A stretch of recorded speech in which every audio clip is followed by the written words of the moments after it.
Oh, you never you were so. Osanju, baby.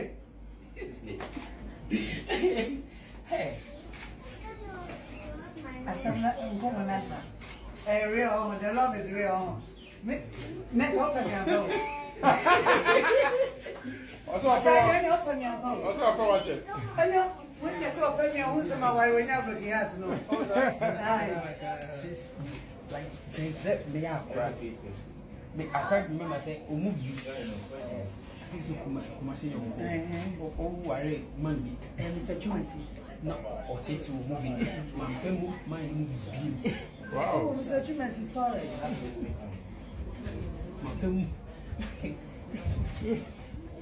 Oh, Osanju, baby.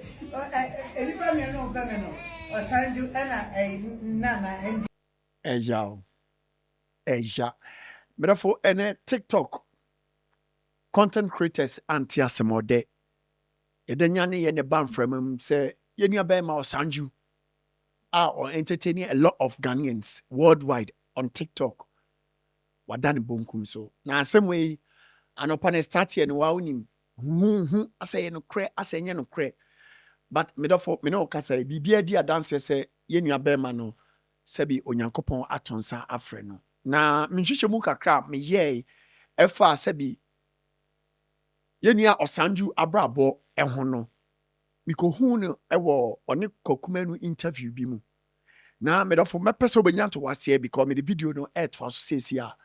Utie nsema yenua bema ne kan in that interview na opache se ne nkwan kasa ewa asase su no isa because enyoma bi ekoso ewa na brabo ma aginya mepe ene betimi amana tena asase we so ache me pese me farm bebre ye monra the camp of Kwaku Manu na yenkohwe ensema yenua be ma ne kan na ene dua ye kasa sabi wa free mu no ewom se ye be dia reho de na emom no ubehu dienti a yenua no entimi antena atiasefo asase so anche na emom efri samre ya akosi 9th September upesa udi sika eko Ghana na unya cashback 2% Mr. download Lemfi na use Lemfi efa send sika bia be send bia from a free 50 eko bia no omumema 2% cashback enti o send 50 bia benya 2% 52%.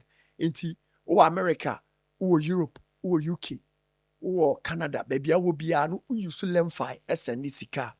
Na sika na April 50 o mecha 2% cashback. But for umpe we na open den. And I say on register Lemfi so now downloading for now register. And also obusa referral code use me code Bonah. And also for achade e wo ma ne cashback e wo no. Ebro adwene ntiase so na me catch obi bia ne say me da obi bia ase na ade ba ko ne say na nse yen say ba Facebook say yes say the cancer no any real na emo me the cancer no be pay ni pa ni mudum be pay followers enye sa na tie na nse me ma mo evidence kire say bo cancer na mpa na ne ewo mu die bra Kwaku dodo na is suffering from cancer tissue blood cancer yenim ne deba but as a day out nyina enipa dodo na ye gi omu for that dem ena omu blood cancer omu mo cancer no as obi me kase me cancer no obi hu me ohu ni se cancer en heda nya yare bia me amaso ye gina hayi me ka de mire bi me ye ya na me nie ni da so se me sorry de de me ba TikTok ye loneliness ankona me ye na de ba TikTok me nko ameto because na me kura adwen se me wu okay ti me wo ho a de camera sim so na me ka sere se mani pasre no emu na TikTok no be yi me pie ye na da bia me ka se TikTok ana agi me asi wo okay because en homobro nkofo da na di no na ma me ntiminya sika to me nro ni ade ade enga me kɔ wow for now ke bi kura yare na a transform me ma me kɔ wow sisi a me cancer no chronic myeloid leukemia chronic ye kase bibi ye chronic a kire se adekode no ontimi nsa na mmom one ne otena usua nyansa obetimi ne natena okay one ne yare no etena sa me life no depend wo enuro so but dodoɔ na nso deɛ ne AML acute myeloid leukemia saafoɔ no wɔn hwɛ yɛ de wɔbɛkɔ minya course no ɛwɔ mi di yɛ bebree ɛdeɛ nti na wɔ blood cancer na wɔda so wɔ ahoɔden wɔyɛ ne sɛyi mesrɛw sɛ biribi nkura mmɔ wo nkae sɛ woyare a regular check-up da bia meka no baabi regular check-up because cancer okɔ baabi a ne moto a yɛde abɔ hɔ ɛne sɛ early detection saves lives meaning sɛ yɛhu ne ntɛm a ɛna yɛtumi aboa wo na sɛ yɛhu ne ntɛm a menhunahuna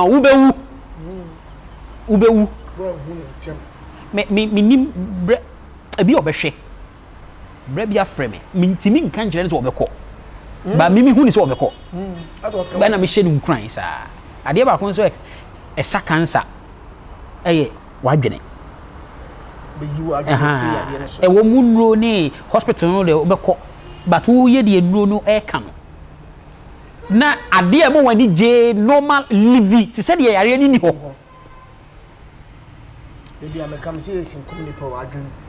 because cancer ɛyɛ onipadua no cells no adane enipa ni su control o nipa o cells ɛna ma wo yɛ nipa ti cells na ɛdane ebu ɛdane na problem abem nti yɛ wo a unisen ba cells no ube wo mo a wo cells ne dane na cells na abɛ wo ɛsen cells na mo wanya sen nti wo si tukura na ɛsen cells na asa develop foforo aba the same cells na betimi adane na afei a create confusion ɛwɔ nipadua no sɛ me mɛkyerɛ me yare no mu yie akyerɛ foforo a me yare no emu nkyerɛmu ne ebi ya meka no cancer na leukemia na onti ase moja na egu mi system ni mu no ana moja na ma me flow me nipadua no mu no ye white blood cells and your red blood cells white no and kunti anyare edo na ebi ya nkrofo beka say immune system immune system no nya adwuma for now because me white blood cells no assay and multiply no ho for generator more to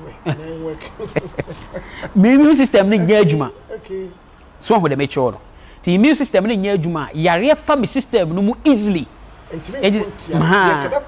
ayare no yare fa me system no mu easily edi me say me ni obi onya like onya ayipra betena won nkyɛn a ɛsan ko ade a menya bi easily na ne ko na sa ya me dene menya na ne ko na sa ya me dene because me system no ntimi fight yare no nti je say me depend on enuro na enuro abɛko ama me saa na me nipadua no sesei etie enti babia enoma horo bi ho a wonom ana ye nom ne ade bi ho a me ntimi nyɛ enti da bia me ko bi interview so sene bra Kwaku ama me kwan ya de me betimi aka kyewa ne se koyo nipadua ne mu nhwehwɛ mu enu nko na betimi agyew asa